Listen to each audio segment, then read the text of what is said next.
ಇವತ್ತು science and technology ಎಷ್ಟೇ ಬೆಳೆದಿದ್ರೂ ಕೂಡ ಹೆಣ್ಮಕ್ಳ ಸೇಫ್ಟಿ ವಿಚಾರ ಬಂತು ಅಂತಂದರೆ ಎಲ್ಲರೂ ಸೈಲೆಂಟ್ ಆಗ್ತಾರೆ. ಕಾರಣ ಇಷ್ಟೇ, ಚಿಕ್ಕ ಮಕ್ಕಳಿಂದ ಹಿಡಿದು ಇವತ್ತು ದೊಡ್ಡೋರ್ವರೆಗೂ ಕೂಡ ಎಷ್ಟೋ ಜನ ಲೈಂಗಿಕ ದೌರ್ಜನ್ಯಕ್ಕೆ ಒಳಗಾಗ್ತಾರೆ. ಅದಕ್ಕೆ ಸಂಬಂಧಪಟ್ಟಂತೆ ಪ್ರತಿನಿತ್ಯ ನಾವು ನ್ಯೂಸ್ಗಳನ್ನ ನೋಡ್ತೀವಿ, ಕೇಳ್ತೀವಿ. ಇದೆಲ್ಲ ನೋಡಿದ್ಮೇಲೆ ಯಾವ ಪೇರೆಂಟ್ಸ್ ತಾನೇ ಹೆಣ್ಮಕ್ಳನ್ನ ಧೈರ್ಯದಿಂದ ಹೊರಗಡೆ ಕಳಿಸ್ತಾರೆ ಹೇಳಿ?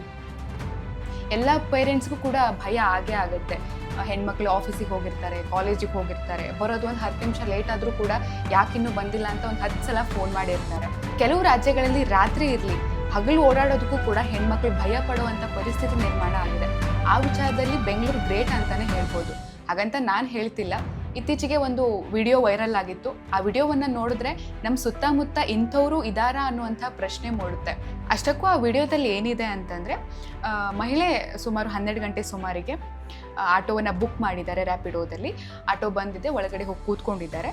ಸೊ ಅಲ್ಲಿ ಒಂದು ಪತ್ರ ಬರೆದಿತ್ತು, ನಾನು ಒಬ್ಬ ಅಣ್ಣ, ನಾನು ಒಬ್ಬ ತಂದೆ, ನಿಮ್ಮ ಸುರಕ್ಷತೆ ಕೂಡ ನನಗೆ ಮುಖ್ಯ, ಆರಾಮಾಗಿ ಕೂತ್ಕೊಳ್ಳಿ ಅಂತ ಆ ಪತ್ರದಲ್ಲಿ ಬರೆದಿತ್ತು.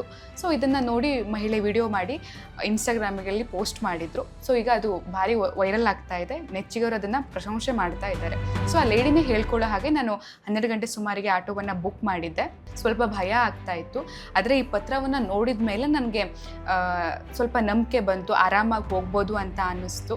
ಸೊ ಈ ಥರ ಇದ್ದರೆ ಎಲ್ಲ ಹೆಣ್ಮಕ್ಳು ಕೂಡ ಸೇಫ್ಟಿಯಾಗಿ ಮನೆ ಸೇರ್ತಾರೆ ಅಂತ ಅವರೇ ಹೇಳ್ಕೊಂಡಿದ್ದಾರೆ. ಸೊ ಈಗ ಆಟೋ ಡ್ರೈವರ್ ಮಾಹಿತಿ ಸಿಕ್ಕಿಲ್ಲ, ಬಟ್ ವಿಡಿಯೋ ತುಂಬ ವೈರಲ್ ಆಗ್ತಾ ಇದೆ. ಅದನ್ನು ವಿಡಿಯೋವನ್ನು ನೋಡಿದ ಎಲ್ಲರೂ ಕೂಡ ಮೆಚ್ಚುಗೆಯನ್ನು ವ್ಯಕ್ತಪಡಿಸ್ತಿದ್ದಾರೆ.